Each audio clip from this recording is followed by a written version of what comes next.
Good afternoon.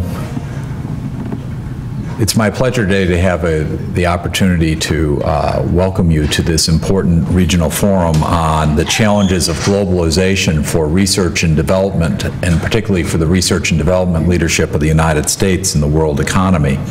I'm Peter Cowie. I'm the Dean of the Graduate School of International Relations and Pacific Studies here at the University of California, San Diego, and I also am the Director of the Institute on Global Conflict and Cooperation for the University of California System.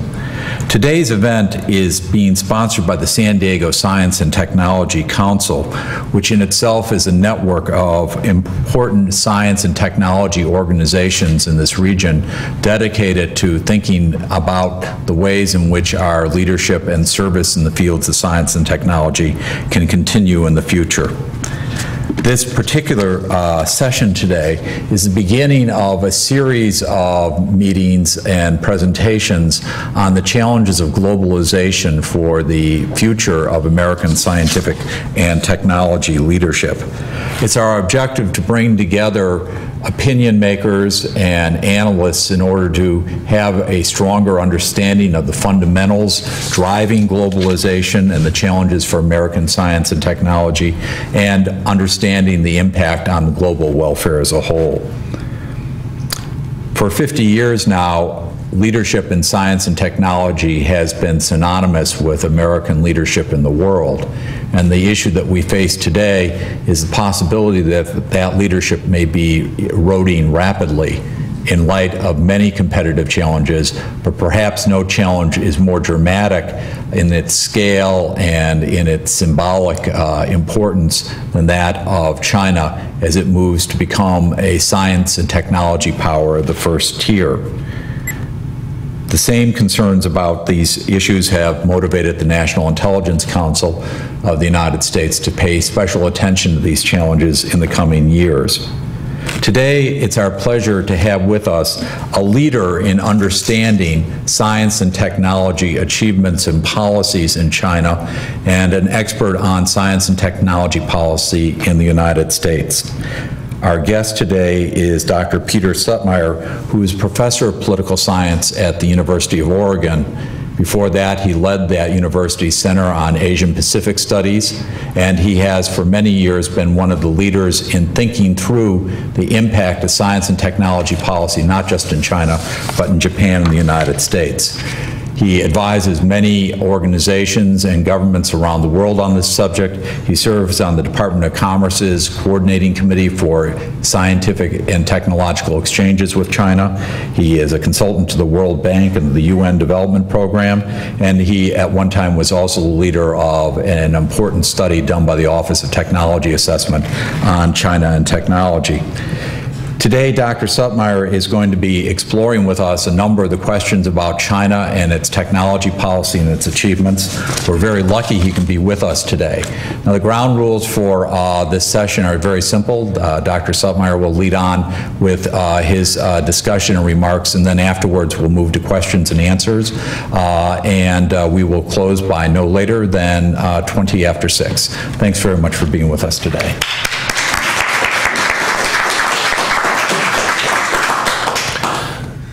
Thank you for that kind introduction, Dean Cowie. It's a pleasure to be here with you and talking about a subject which I think we all would agree is becoming increasingly important to us. I've entitled this, borrowing from Charles Dickens, the best of times, the worst of times for China. And I use this title in part because although in fact China is experiencing the best of times with regard to its scientific and technological development, it is nevertheless still plagued by a variety of other kinds of problems which I think must be recognized if we are not to live through, once again, excessive fears about a new Asian superpower that are not entirely grounded in realities. That China will be emerging as a major force in international science and technology in the coming 2 decades, I have no doubts. But before we get too excited about it all, we should, I think, understand some of the vulnerabilities as well.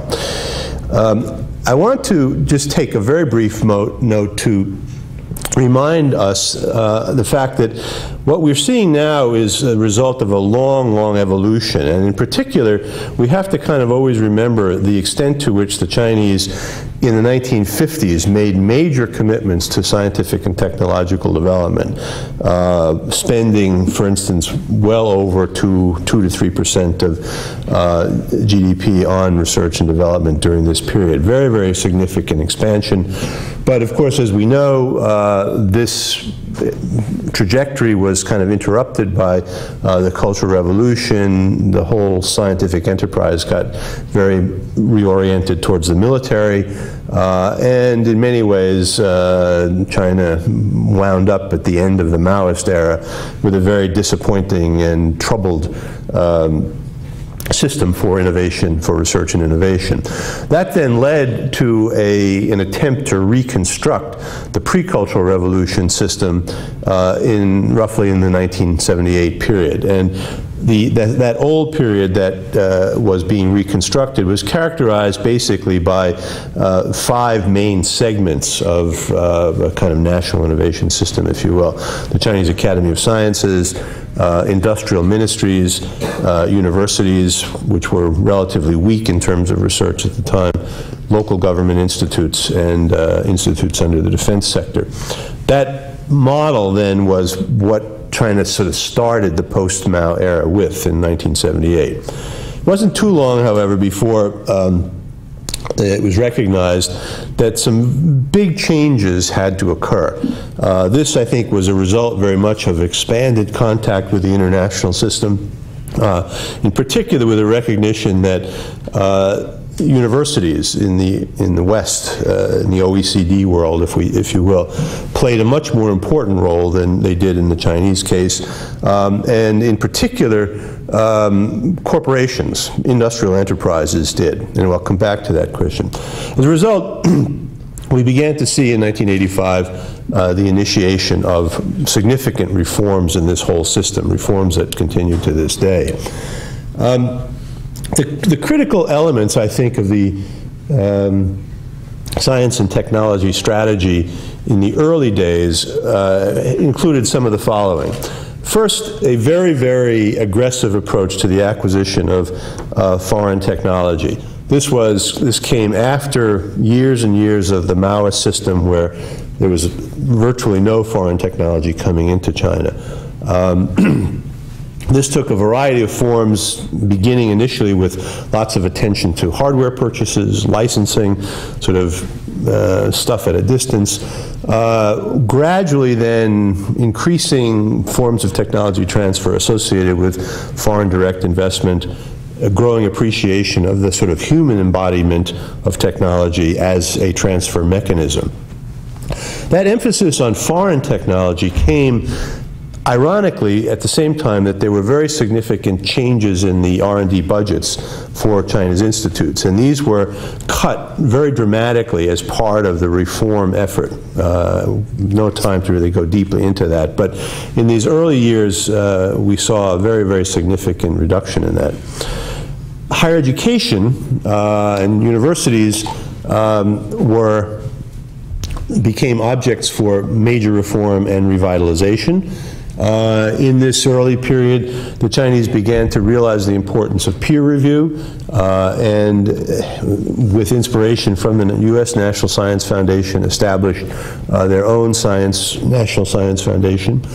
The concept of intellectual property, which for the most part did not exist in the Maoist period, gradually began to take root in China, as indicated, for instance, with the establishment of a new Chinese patent office in the mid-1980s. Related to that was the whole gradual understanding that maybe what's really going on in the West is not simply scientific research, but rather something a little broader, a little bit more complex, involving, quote, innovation. In fact, back in 1983, I guess, I was part of a delegation with Dick Atkinson at that time on the first U.S.-China science and technology policy exchanges, and we were trying to kind of share and explain to China about, that innovation is much more than simply research, and that they needed to think that through a little bit more. By the late 80s, early 1990s, we began to see significant expansion in foreign direct investment, especially after 1992. The economy, of course, continued to grow through this period. A couple of formative, I think, experiences during this period are worth noting. One of which is that China became particularly interested in what they referred to as national programs or national research programs. These became focused investment programs that identified key areas of technology for attention, even in the face of those slashed budgets. Second, the Gulf War, I think, had a very big effect on Chinese thinking about science and technology, especially with a kind of growing realization of the importance of information warfare and what that all implied for defense strategy and the defense industrial base and research base. By the 1990s, the Chinese were beginning to anticipate joining the WTO and began to realize that policy instruments that were available to them in the past would not be available once they joined WTO. A lot of this stuff kind of came together in 1995 at a big national meeting on science and technology, leading to a party decision to accelerate the development of science and technology, as it was called, which was then represented by this phrase, 科家兴国, revitalize the nation through science and technology. So this represented a kind of coming together of lots and lots of streams for a big, major commitment, I think, of national resources to science and technology in a big, big way. And we're seeing, I think, now some of the fruits of these commitments. So they included, for instance, ongoing work with universities. So the Chinese university of today is a very, very different place than it was 10 years ago, 15 years ago. Second, increases in R&D expenditure. I'll come back to, maybe we'll look at that with some numbers in a moment. But this has gotten a lot of attention in the West, in Washington and so forth, and it's something that warrants some attention. Thirdly, China was already, by the mid-1990s, taking advantage of globalization. I think after the decision in 1995, this accelerated, if anything else. Represented, I think, most notably by the welcoming of foreign multinational companies doing R&D in China. So after a very tentative acceptance of that idea in the late 1990s, we now had an endorsement of it, and as some of you may know, a big surge of investment in R&D by foreign companies. I was just in Nanjing this past weekend for a conference looking at that question. Now something like 700 companies, I think, is the latest figure that we're using, have established R&D centers in China, with lots of implications which we can get into. This approach to national programs that I mentioned, again, became more focused and much better funded after the 1995 decision as well. Some of these are worth noting. The 863 program is one that is very much devoted to high technology R&D. Started in 1986 and has become something that has gotten a lot of attention in the West as an instrument of Chinese industrial policy, if you will. The Key Technologies program is another one. 973 is China's big basic research program that was started in 1993 rather. Excuse me, 1997. You can tell by the numbers that they signify years if you read them right. Lots of new attention to infrastructure. So starting in the early 1990s, we began to see the emergence of establishment of national key laboratories. The World Bank put a lot of money into these things, among other things. Engineering research centers, again, borrowing from American experience, also many of them which were funded by the World Bank. And the building of facilities and enhancement of facilities for big science or mega science projects such as telescopes, accelerators, etc. Programs also included a variety of industrial extension programs that were intended to try to move science and technology results out of laboratories into industry. And by the end of the 1990s, the establishment of a whole series of new national dedicated projects.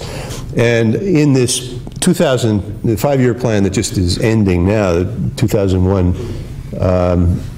2005 5-year plan, you can see these were the ones, the targets of activity. Integrated circuits and software, very big effort being made there. Information security, e-government, e-banking, functional genomics, biochips, electric cars, high-speed maglev trains, medicine, including so-called modernization of Chinese medicine, new approaches to the processing of agricultural products, enhancement of the dairy industry, food security questions, water conservation, water pollution, and a very important addition to all of this, a big new emphasis on the establishment of technical standards, something that I'd be happy to talk about a little bit more because I've recently been doing some work on that. Along with these national programs has been a continuation of the reform effort. Right? And let me just say a word or two about a couple of these things. Within the Chinese Academy of Sciences, there has been something called the Knowledge Innovation Program, which is a very strange sounding thing in English. It's even stranger in Chinese, perhaps, but it is nevertheless a rather interesting program that is designed to take this institution, which was very much modeled on the Soviet Academy of Science, and turn it into a 21st century high-performance R&D center serving national needs. It has gotten a fair amount of funding. It has led to the shedding of large numbers of unproductive researchers and the recruitment of a whole new generation of Western-trained or domestically trained, very competent young researchers, focused research, and so forth.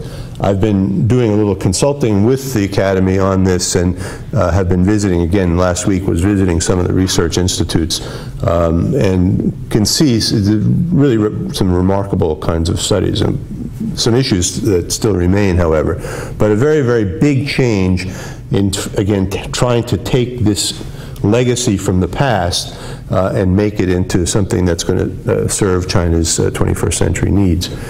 Similarly, there's been a great deal of attention given to government research institutes, of which there were many.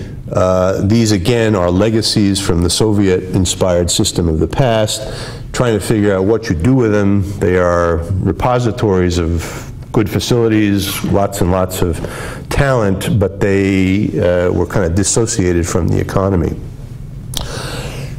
By the 1997-1998 period, finally, this notion of innovation, which some of us were talking about in the early 1980s, really got traction in China, and China began talking very, very seriously about building its national system of innovation, or national innovation system, now widely discussed and so forth. This has led to some interesting new policies in a couple different fronts that are beginning to take hold. First, there has been some very interesting new attempts to sort of emulate something like Baidou in China. changing the terms by which university professors and researchers in government research institutes and the Academy of Sciences can claim rights over intellectual property. This in turn has led to a kind of proliferation of spin-off companies, some of which don't do very well, but some of which are beginning to take hold. However, these spin-off companies are, I think, hindered somewhat by the underdevelopment of a good venture capital system in China. Even though these policies of the late 1990s were intended to sort of stimulate and introduce venture capital mechanisms, I think most observers would agree that there's still a lot to be done, and that from the point of view of the technical entrepreneurs coming out of the research institutes and universities, they are still badly served by the financial system. As I said, an important part of these reforms was to begin to think more seriously about the rights to intellectual property and to change the terms by which they are assigned. More generally, during this whole period, we see China, the government, making a very serious commitment to what is sometimes called the informatization of Chinese society, indicated, for instance, by the very, very rapid expansion of the internet and various internet applications along the way. We are now at a point where China is thinking about its future. It feels that in many ways it is at the best of times. It has enjoyed 30, 40 years of relative peace without a lot of domestic political disruption, sustained economic growth, revitalization of its technical community, and also so forth and so on. And hence we are beginning to see the preparation now of a long-term 15-year plan for the nation's science and technology. This plan is about to be published, I believe. There have been things said about it in various ways recently, but it has not yet quite come out. And there are some controversies about it, which I'll come back to. But it is a plan that is intended to sort of take Chinese science and make it internationally distinctive in selected fields by the year 2020. It involves, as I said, increasing attention to the role of science and technology in sustainable development. Maybe say a word more about that. Very much attention to trying to pick the subject matters, the fields that they think will have big, big payoffs in 15, 20 years. A strong new commitment to interdisciplinarity and to the bringing together of fields. China realizes the importance of that. They understand how they need to maybe make some further institutional changes to achieve that. There will be some new approaches to civil-military integration with regard to technology. And there's considerable attention being given to the role of the industrial enterprise in the research system, something I want to come back to in a moment. Lots more attention to human resource development. China has a large number of scientists and engineers, and yet I think in many fields they feel significant shortages. And we can see some numbers on that in a moment. Finally, international cooperation is appreciated in China, and we will see significant expansion of the international links in science and technology.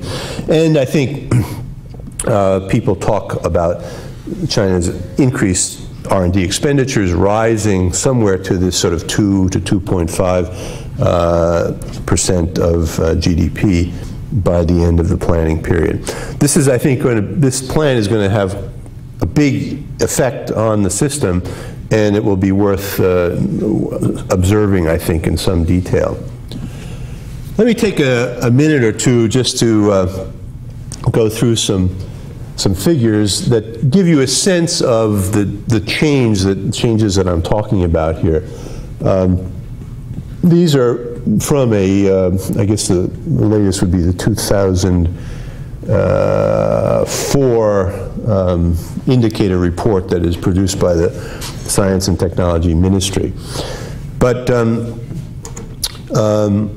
as I said, one of the things that has gotten a lot of attention has been this gross expenditure on research and development to GDP ratio, which of course is a sort of a standard measure that is used internationally.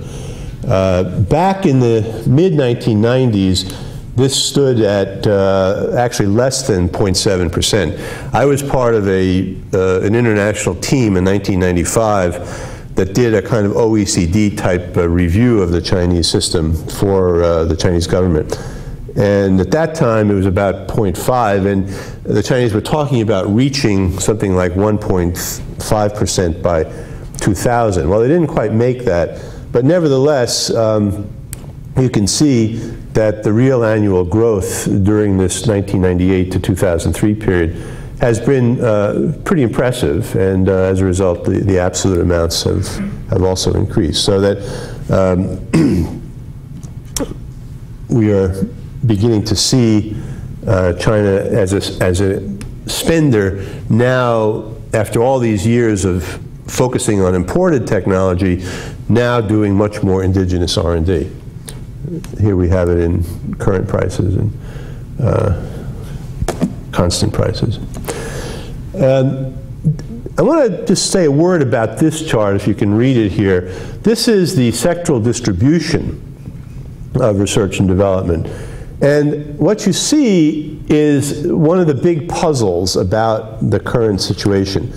We see that the Chinese industry, or the enterprise sector, now is performing somewhere in the order of 63% of the nation's R&D.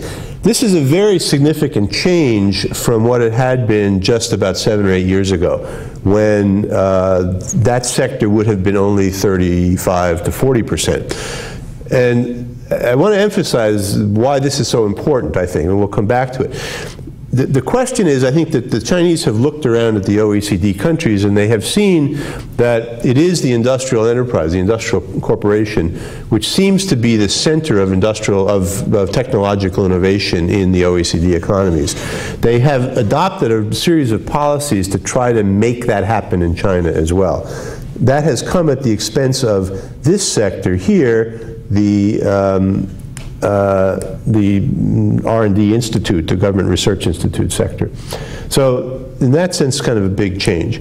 Here we see an issue that I think will be faced quite a lot in the coming years, still a relatively small percentage of money spent on basic research. And the question, of course, is, well, which China are we talking about? The relatively underdeveloped China, that wouldn't be such a small amount.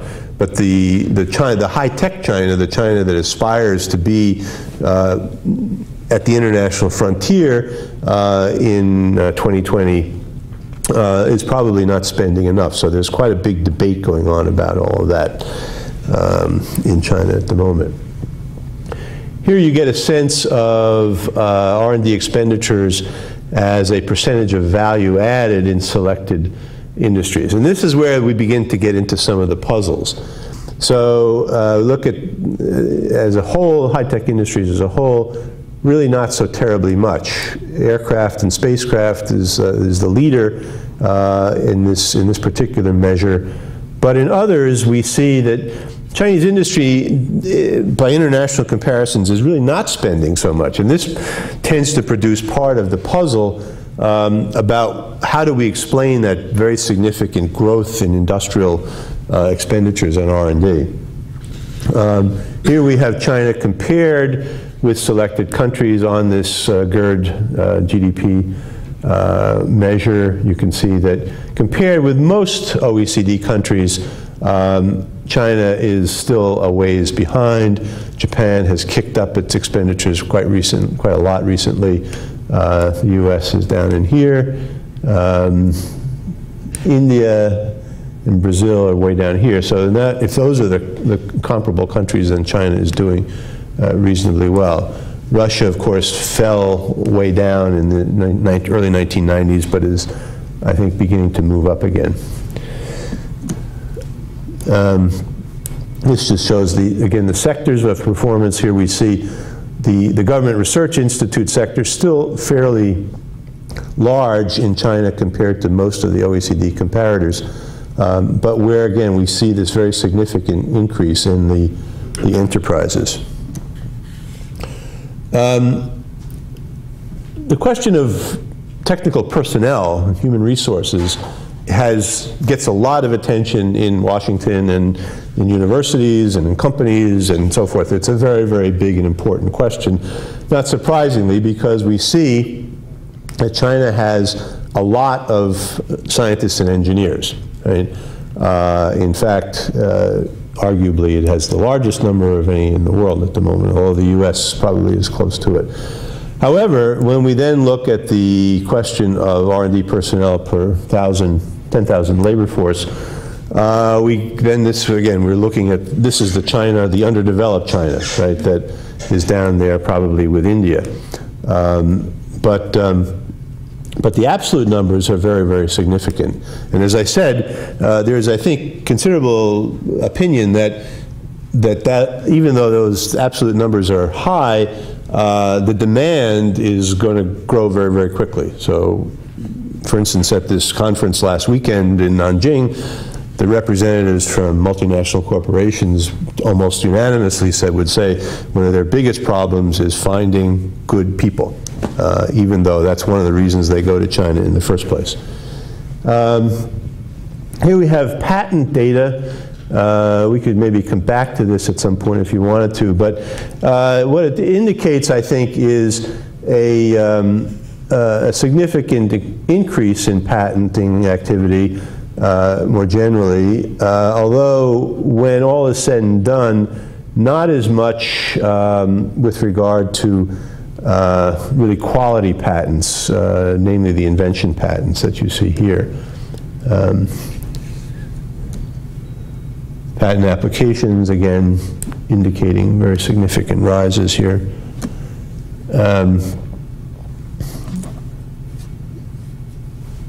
This is, I think, again, worth noting.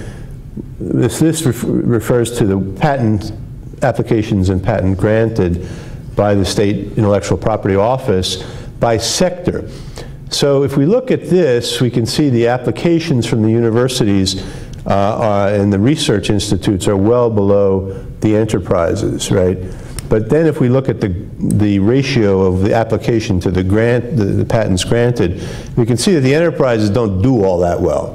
And again, this would be consistent, I think, with the puzzle of the enterprises not having a strong tradition of their own research and development.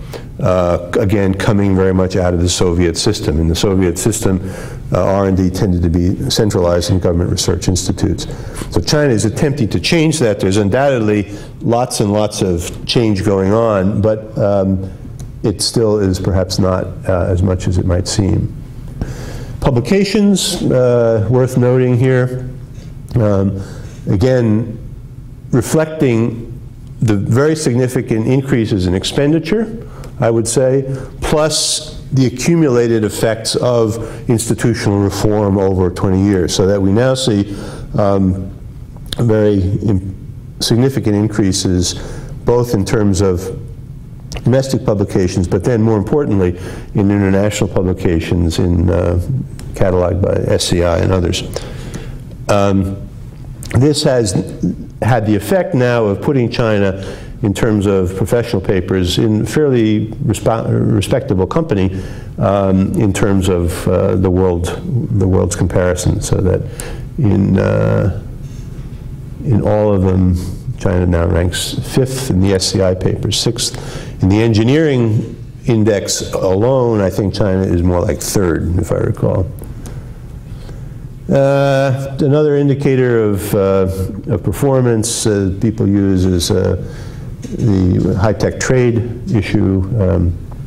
You can see that China actually runs a slight deficit in high-tech trade. It has for quite some time, and that is something to consider as well. In terms of high technology goods traded, you can see that China is in deficit. It's in surplus in computers and telecommunication, but in other areas still in deficit. Okay. Just a sense of where high-tech trade is most intense, down in Guangdong here and in Jiangsu, but then with significant activity in a few other provinces. But then note, so much of China is still not really in this world at all. Students, lots and lots of students enrolling in universities. Here we have engineering, the biggest single number. Graduates, again, engineering taking up the largest share of university graduates. And this, of course, is one of the things that is of such interest to multinational corporations. Okay, let's take a few minutes to wrap up with some of the issues I think we need to look at, and then I'd be happy to try to take any questions that you may have. But I'll divide this in a couple different issue areas. The first has to do with just the issue of technology policy. Here, I think we have one of the most vexing questions for China. This is the worst of times part of the story. But China has done exceedingly well in playing the game of global production networks in terms of becoming a manufacturing center, as we know. Seeing its economy grow very, very significantly as a result of that, and moving very, very rapidly from fairly simple kinds of goods to fairly sophisticated kinds of goods. The issue, however, that the Chinese worry about is this issue of relative gains. In other words, in absolute terms, China has done nicely, right? It participates in this game. It's a win-win game, and China has obviously benefited. But the question that the Chinese are asking is, relative to the big multinationals, relative to the owners of the IP, and the setters of technical standards, is China doing so well? Is it paying excessive amounts, for instance, for royalties for the use of technology from others? And the answer that I think China's technology policy leaders have given is that yes, they're not satisfied with the relative gains at all. And as a result, what we see in the post, especially after WTO accession, is a new approach to trying to stimulate national technology efforts by much more attention being given to the patenting activity that was reflected in some of that data, and especially new approaches to technology standards. Something that has gotten a lot of attention internationally and has been somewhat worrisome, I think, for many companies as well as countries, foreign governments. The issue, of course, in all of this is China's sense that WTO, in fact, even though it has sort of stimulated the economy, may have deepened China's technological dependence, and therefore some kind of important countermeasures are required. The second issue is coming back to this question of the enterprise. As I said, by the late 1990s, the Chinese government really felt that something had to be done to configure the national innovation system such that research and development, innovative activities for the nation as a whole were really centered in industrial corporations. And that has been a policy effort, I think, going on, and it's reflected in that change number, that 60% or so that now comes out of the enterprise sector. But as I said, that number is very confusing. It doesn't track with lots and lots of other things. So people are still wondering about all of that. On one hand, if you look at the share of R&D spending as we did, yes, there are signs that, that this is becoming much more active. Gary Jefferson at Brandeis University, an economist there, has been looking at some new kinds of data based on industrial surveys, which he believes reinforces the notion that there really is lots of new innovation activities, especially R&D, going on at in Chinese industry. On the other hand, if we look again at some of these issues such as R&D to sales, R&D to value added, the data would suggest there are some real problems there. Similarly, the patent data shows, yes, indeed, lots of efforts to increase patenting, but in terms of quality patents, as we saw, not really so much as the patent application data would indicate. So we're also seeing China beginning to experience their own outsourcing phenomenon. In other words, in terms of my own view on this, I think, I would tend to argue that, in fact, the enterprises still have a long, long way to go, and that they are not inclined to be big centers of the national innovation system. Instead, I think what may be happening is that they are entering into innovative new partnerships with domestic universities and domestic research institutes, government research institutes, and I think you see this when you go to the Tsinghua University or any number of universities, and certainly to the institutes of the Academy of Sciences, increasingly intimate relations with industry. But you also see Chinese companies now going overseas for their R&D, that they are actually outsourcing abroad just as everybody else is, right? So, interesting. A third area of issue is this whole question of making science serve national needs.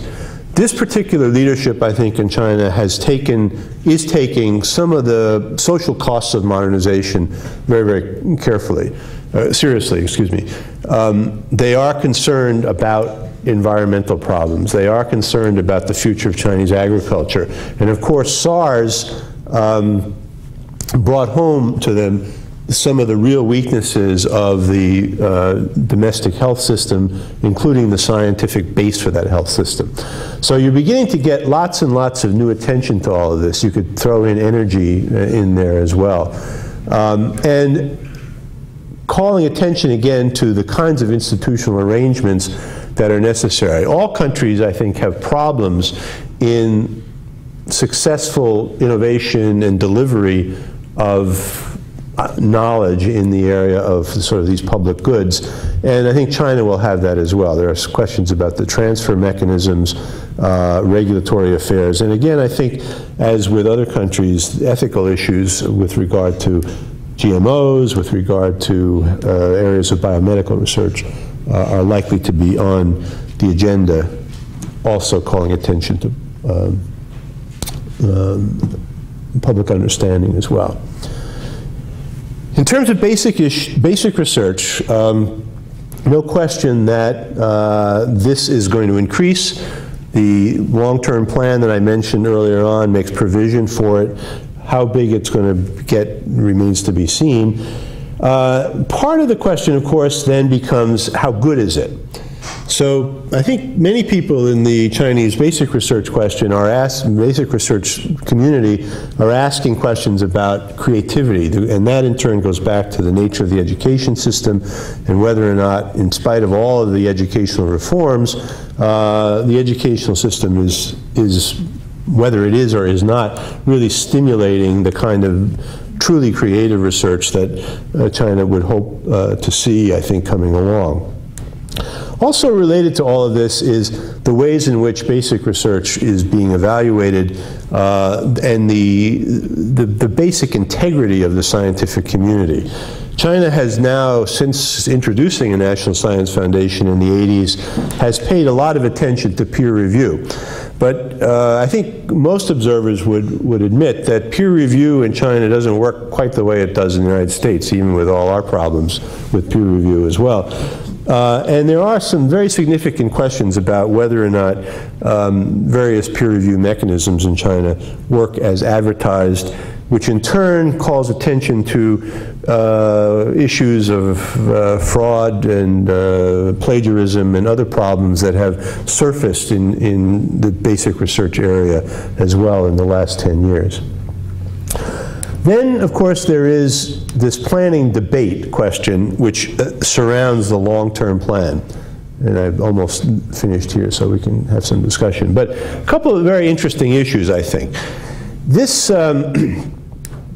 the preparation of the long-term plan has been very much a kind of top-down affair, that leaders, especially bureaucrats in the Ministry of Science and Technology, have sort of set the agenda for the scientific community and has then asked for input from the scientific community. There are a number of people, both in China and increasingly outside of China, who are questioning the extent to which this type of top-down planning will really get China where it wants to be in 2020.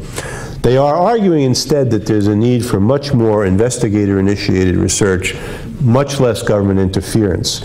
Relatedly, many people are questioning the extent to which the government keeps sponsoring these big national projects and whether those national projects really turn up quality science and really innovative technologies. This in turn has led recently to some very interesting attacks that appeared in the Chinese version of the journal Nature, coming from US-based scientists who have questioned whether or not the Ministry of Science and Technology should even exist, and have proposed some radically new changes in the whole science system in China. The Ministry of Science and Technology understandably has resisted these attacks and indeed has tried to suppress them, but nevertheless they have gone on, and symptomatic of I think, a lively and somewhat contentious view about where China goes with its science and technology. Similarly, within the Academy of Sciences, in this knowledge innovation program, which is about to begin its third phase, we see on one hand some in the leadership wanting to promote big national projects that serve national needs. They feel very strongly that they have to do that in order to maintain public support and the support of the State Council and the Ministry of Finance, whereas many of the scientists and in the research institutes themselves are more sympathetic, I think, to this approach. They want more autonomy, they want more basic research and so forth. And then finally, I think we have the larger global context that maybe brings us back to the theme of this series, of where China fits into this whole globalization of research and innovation. As I said, I think in so many ways China has been a great beneficiary of globalization. They have learned to exploit it in a whole variety of ways. But they have also been concerned that there is a sort of fundamental imperative that national interests have to be somehow protected in the face of these global forces, especially with regard to security, I think, especially in the post-Gulf War world, and even more so, I think, in the post-Yugoslavia world, where I think the sense of the need for China to worry seriously about its own national security has been heightened. And that in turn translates into, I think, the R&D system in a variety of ways. This then is related, but it's to the second question of the underlying tension within the technical community and the policy community between those who are much more concerned about these national interests and want to protect them under a rubric of some kind of techno-nationalism, whereas others argue that indeed China's progress, so many good things have happened as a result of being much more open and much more globalist.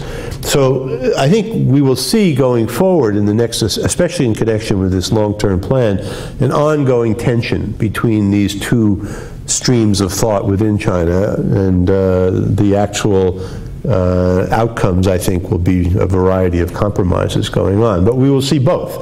And I think the techno-nationalists, for instance, with regard to the standards case, will cause lots and lots of problems and heartaches and headaches for people around the world.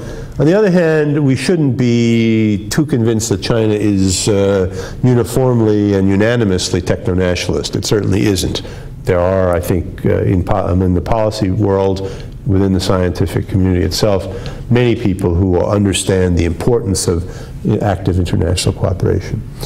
So I closed basically with this thought coming from a recent Chinese document, which I think captures very nicely just how important science and technology has been for Chinese thinking about its future. On the cardinal issues it faces, the security issues, the economic issues, the environmental issues, these three are central, I think, to China's future. And the Chinese leadership sees technological innovation as central to all of that. That's a very high-level, high-priority commitment, I think. Whether a country like the United States still sees it that way, I'm not sure anymore, to tell you the truth. But that's the Chinese case. These things are all being explored in somewhat greater detail in a new NSF project we have going on science and technology and U.S.-China relations. And we have a website on that if you're welcome to see. We've posted a lot of our papers and reports and some links, so forth. Thank you very much for your attention.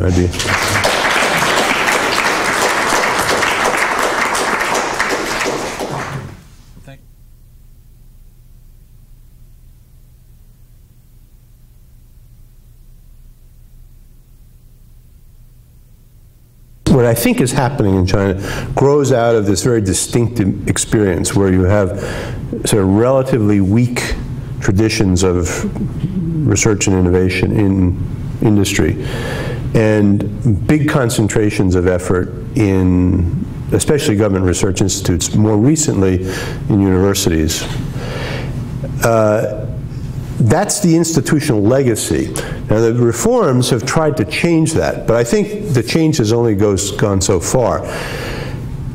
If we look back over the last 20, 25 years, we can see actually lots and lots of failed experiments of making that linkage. But I think in the post-97 period that I alluded to, things have gotten better. And all kinds of reasons for that, I think. I mean, I always think of this issue fundamentally as, how do you kind of overcome contrary incentives on the two sides of the thing, and how do you keep the transaction costs quite low? The incentives, I think, now in China have been reconfigured. Industry really wants innovation. They really want new knowledge. They need it to compete. The research institutes and the universities have, I think, developed a culture, some would argue it's gone too far, but a culture of commercialization. So in incentive terms, they're working together. In terms of the transaction costs, I think some of those have improved just by virtue of better communications and all kinds of things like that. In other ways, however, there's still some problems. I think the IP problems still are there. IP problems in particular, I think, are still there. So what I think myself is that we may be seeing the beginnings of a kind of Chinese model of industry-university relationship that may actually be very, very notable, probably in 5 or 10 years. At the moment, I think there's still too many uncertainties. But I think it's, as we begin to see this phenomenon of outsourcing of research, what some people would call changing the boundary of the firm, right, occurring all over the world. The Chinese, because of their unique kind of history, sort of have been forced into that as sort of the main paradigm for them. So I'm not sure exactly at this point whether it's going to succeed because of some of these ongoing problems, but I think it's one thing that you're going to really want to look at very carefully, because it's very clear that you go to a university, you go to research institutes, and you see lots and lots of concern for all of that, I think. I don't know if that fully answers your question, but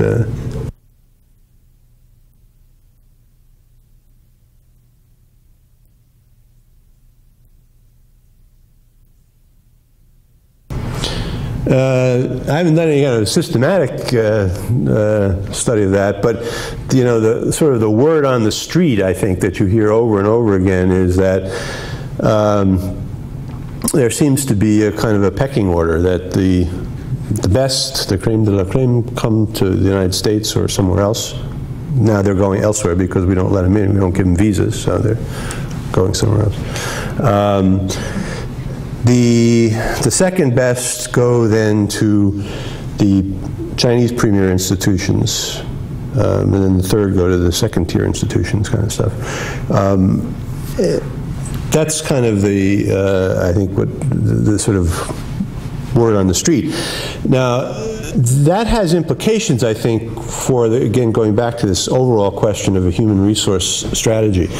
A fellow I work with quite closely has done some work on this, and I think feels that there is not only a quantity problem with China's R&D system, but a quality problem, that there's not, that some of these people who were the best and come to the United States or Australia or Europe and so forth, if they were going back, it would make a difference. So there are a lot of active programs that the Chinese government runs to try to attract back the best and the brightest that they've lost. There's some of that reverse brain training going on, but not as much as I think people would want. And so as you look at, as somebody put it, I guess, last week, the aspirations for the next 15 years are world-class aspirations. The material to work with is not quite world-class yet. So that's why I think there'll be increasing attention being given to quality and quantity of human resources. As graduate education gets better, as it is getting better in China, and as the United States makes it more and more difficult to come here, it could very well be that the best of the best won't come here. I mean, not only is the visa problem going on, but we have this question we were just talking about a little bit earlier about the introduction of deemed export controls in universities. And I mean, if you're a top-notch engineer graduate from Tsinghua University, and would you come to the United States if you have to worry about being subject to export controls? Maybe not. Especially if you can do a lot of the very interesting work you want to do in China.